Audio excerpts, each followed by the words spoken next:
हां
प्रतिवार्षिक रघुवंशीची महापूजा हे आमचं एक मोठे जागृत देवस्थान कोरगांवचे पेटीजावड्याचे आणि विशेष करून शेटये कुटुंबाचं वंशज असे आम्ही म्हणतात तेका.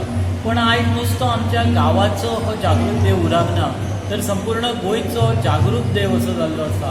आणि ह्या देवाची व्हडली अपेक्षा ना एक साखर केळी 5 केळी आणि त्यांचो उगडास काडप किंवा एखादे गोड हे दिवप आणि रघुवंशीट देवाक पावप म्हणप इतले जरी म्हटलं आणि खंयच्याय वेळार उलो मारलो तर तो देव धावून येता अशी ख्याती ह्या रघुवंशीची. आज आम्ही ल्हानपणापासून पळयत येयले की आतांचो उत्सव 1 दिसाची महापूजा आमी पयली सुरवात केल्ली आणि कितकेशे पिढी गेले आणि आता हो एक महाउत्सव जालो.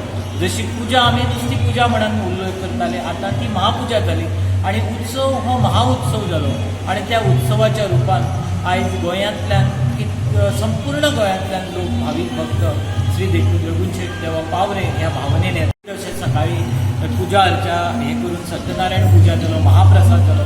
आता धनुर्वेद हे नाटक जातले. आयज धनुर्वेद नाटक आसा, फाल्यां सुवर्णतुला नाटक आसा, परवा इथे ओशाळला मृत्यू, त्याच्यानंतर गीत रामायण आणि मागीर आणखी दशावतारी 2 नाट्यप्रयोग असो हो जवळजवळ 7-8 दिसाचो कार्यक्रम आयज संपन्न जाता.